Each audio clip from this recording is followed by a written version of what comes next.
أهلا بيكم يا حبايب قلبي في حلقة جديدة من أسرار كليو. حلقة النهاردة مش زي أي حلقة، دي حلقة صعبة وصريحة وموجعة لأقصى درجة. هنتكلم عن اللي بيوجعنا بس في نفس الوقت بيخلينا نكبر. أهلا بيكم في المكان اللي بنواجه فيه الحقيقة من غير زواق. هنا مفيش مثالية، هنا في بس الحقيقة اللي بنحسها بين السطور، الوجع، الكسرة، والقدرة إننا نتنفس من تاني. الحلقة دي مش مجرد كلام، دي صرخة حرية، كلمات كان لازم تطلع عشان ما تموتش جوايا وتخنقني. لو كان ده جواب ما كنتش هبعته أبدا، لأنه حتى لو وصل مش هيوصل للشخص اللي المفروض يفهمه. مش عشان كلامي مش واضح، لأ، عشان الشخص اللي متوجهله الكلام ده ما عندهوش ذكاء عاطفي ولا عنده القدرة إنه يراجع نفسه ويفهم أصلا يعني إيه مشاعر، يعني إيه إنسان. ورغم كده أنا بسجل الحلقة دي وبطلع كل اللي في روحي، مش عشانه هو، لأ، عشاني أنا، لأني بطلت استنى اللحظة اللي هيفهم فيها وبدأت أقول حقيقتي أنا بصوت عالي. أنا بتكلم عنك أنت، عن إرسايجر، عن الشخص اللي كنت مضطرة أقوله يا بابا لمجرد إن الظروف حكمت كده. أنا قطعت علاقتي بأهلي من سنة ونص تقريبا، وعشان محدش يظلمني ويفتكر إن ده قرار خدته في ساعة غضب، لأ خالص.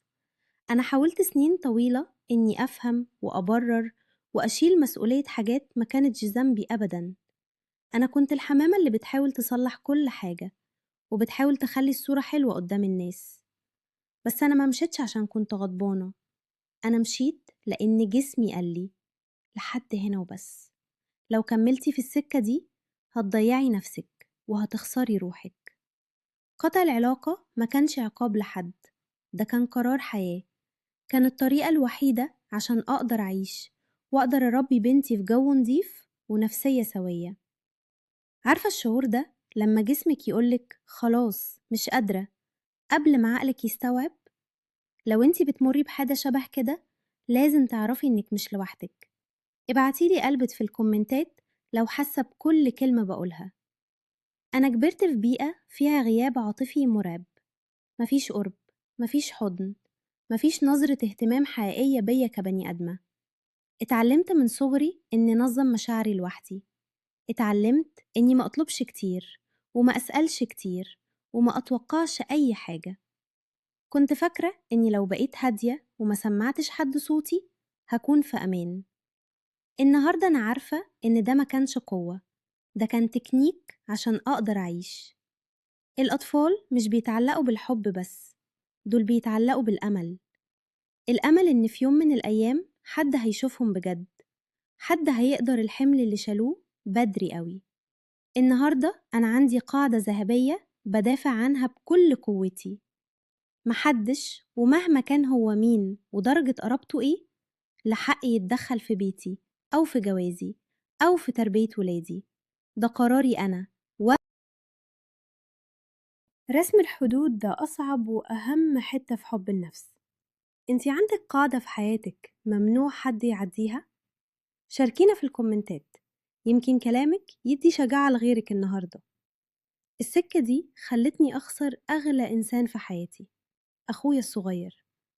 أنا كنت ليه أم أكتر من أمه الحقيقية، ودي حقيقة مفيش مخلوق يقدر ينكرها ولا يفتح بقه فيها. الوجع ده لسه مأثر فيا لحد النهاردة، جرح مفتوح مش راضي يلم. بس الغريبة إن قفلة الباب دي فتحت لي بيبان تانية خالص، ادتني عيلة حقيقية ما كنتش أحلم بيها. خالاتي وأعمامي وولاد عمي، ناس فضلوا سنين يصورولي إنهم وحشين وما يتعشروش، بس عشان ما يكونش ليا أي كلمة في العلاقات دي وأفضل دايما محتاجة ليهم هما وبس. بعد سنة ونص من السكوت التام لقيت رسالة على فيسبوك من الشخص اللي كان مسمي نفسه أبويا. مفيش إزيك، مفيش عاملة إيه، مفيش سؤال واحد عن حفيدته اللي من لحمه ودمه. بعتلي لينك فيديو تيك توك لواحد من اللي عاملين نفسهم شيوخ. هل تعلم أن هناك مخلوقا على وجه الأرض ينتظر الله قراره فيقرر الله بعد قراره؟ أنت بجد مش مستوعب الكلام اللي بتبعته؟ ده مش دين، ده جنون عظمة. أنت عايز تفهمني إن حياتي ومستقبلي ومصيري كلهم مربوطين برضاك أنت؟ أنت بتستخدم الدين عشان تعمل فيها سيد وتعيش دور الإله؟ والجملة اللي بعدها ألعن وأضل: رضا الله من رضا الوالد. أنت بجد مصدق نفسك؟ أنت عايز تحولني لمجرد حتة ملك؟ في الفيديو بيقول: يملك مستقبلك، يملك مصيرك، يملك غناك وفقرك، يملك. مفيش كلمة واحدة عن الحنية، عن السند، عن الطبطبة. مفيش غير كلمة ملك. اسمعني كويس، مفيش قوة في الكون ده كله، ولا دين ولا تقاليد تقدر تخليني ملك لحد.